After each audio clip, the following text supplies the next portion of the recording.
ബിസ്മില്ലാഹിർ റഹ്മാനിർ റഹീം. Hello, welcome back. എന്തുണ്ട് വിശേഷം? എല്ലാവരും ഹാപ്പി അല്ലേ? അപ്പോൾ എന്തായാലും എല്ലാ വീട്ടിലും അധികം സാമ്പാറാണ് ഉണ്ടാക്കുന്നത്.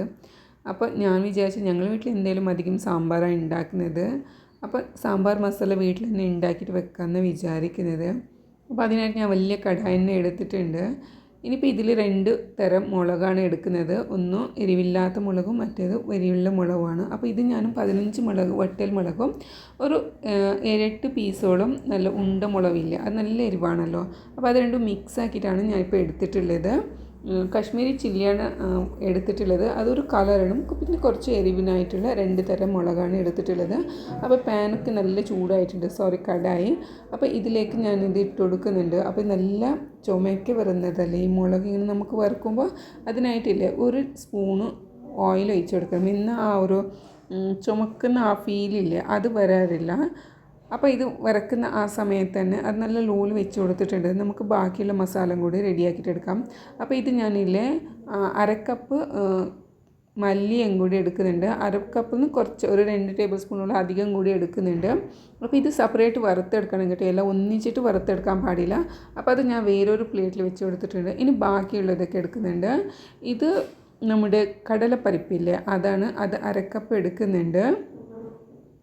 പിന്നെ 1/2 കപ്പ് ഞാൻ ഇതിലേക്കില്ലേ ഉരിത് ദാൾ എന്ന് വെച്ചാൽ എന്താ പറയുക മലയാളത്തിൽ എനിക്കറിയില്ല, ഞങ്ങൾ ഉരിത് ദാൾ എന്നാണ് പറയുന്നത്. അപ്പോൾ ആ ദാളും കൂടി എടുക്കുന്നുണ്ട്. നമ്മൾ മസാലയൊക്കെ ഇഡ്ഡലിയൊക്കെ ഉണ്ടാക്കുന്ന പരിപ്പില്ല അതാണ്.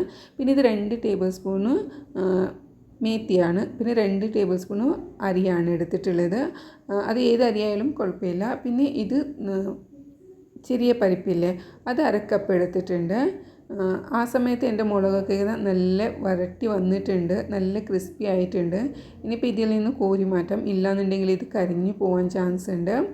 എന്നിട്ട് ഇതിന് ശേഷം ഇല്ല ഇതിലേക്ക് ഞാൻ മല്ലിയാണ് എടുത്തിട്ട് വറുക്കാൻ പോകുന്നത്. അപ്പോൾ ഇതെല്ലാം ഒന്നിച്ചിട്ട് വറുക്കാൻ പാടില്ല. എന്തായാലും വലിയ കടായി വെക്കണം എന്നൊക്കെ ഷോ ഒക്കെ പറഞ്ഞു, പക്ഷേ ഇതിൽ നിന്ന് കോരി മാറ്റാനില്ല, നല്ല പാടുപെടേണ്ടി പറയുന്നുണ്ട്. നല്ല വലിയ കടായാണ് ഇത്, 10 ഇഞ്ചിൻ്റെ കടായാണ്. അപ്പോൾ ഇത് ഞാനിങ്ങനെ കാല് വറുത്തെടുക്കാനുള്ളതായിട്ട് മാത്രമേ ഇങ്ങനെ യൂസ് ആക്കാറുള്ളൂ. എന്നിട്ട് അതിലേക്കില്ലേ മല്ലി ഇട്ട് കൊടുക്കുന്നുണ്ട്. എന്നിട്ട് അതും കൂടി നല്ല ക്രിസ്പി ആകുമ്പോൾ അതും കൂടി മാറ്റി കൊടുക്കുന്നുണ്ട്.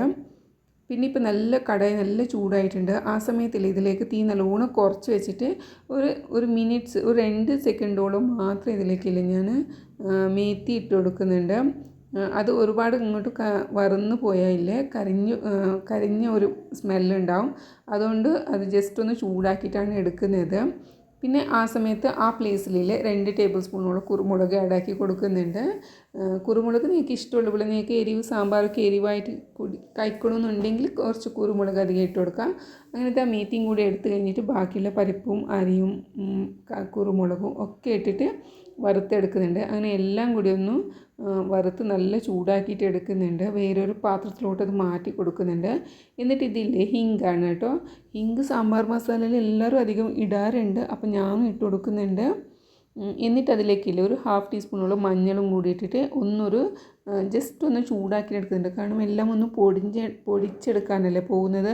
അപ്പോൾ ജസ്റ്റ് ഒന്ന് എല്ലാത്തിലും കൂടി ഒന്ന് മിക്സ് ആക്കിയിട്ടെ എന്ന് വിചാരിച്ചിട്ട് ജസ്റ്റ് ഒന്ന് ചൂടാക്കിയതാണ്. ഇത് മെൽട്ടാവുന്ന അങ്ങനത്തെ ഒരു ഹിങ്കാണ്.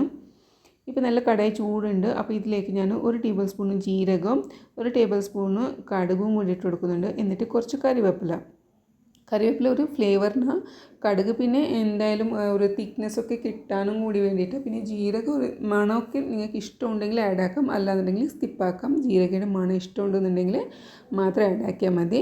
അപ്പോൾ എനിക്ക് സാമ്പാറിൽ ഇങ്ങനെ ജീരകയുടെ മസാലയൊക്കെ ഭയങ്കര ഇഷ്ടമാണ്, അതുകൊണ്ട് ഞാനത് ആഡ് ആക്കിയെന്നേ ഉള്ളൂ. അങ്ങനെ ഇപ്പോൾ സാധാരണ എല്ലാം സാമ്പാർ മസാല റെഡിയാക്കാൻ വേണ്ടിയിട്ടുള്ള എല്ലാ ഐറ്റംസും ഇവിടെ ഞാൻ വറുത്ത് കോരി മാറ്റിയിട്ടുണ്ട്. പിന്നെ ഒന്നും ശ്രദ്ധിക്കേണ്ടത് എല്ലാം സെപ്പറേറ്റ് ആയിട്ട് തന്നെ വറുത്തെടുക്കുക എന്നുള്ളത്.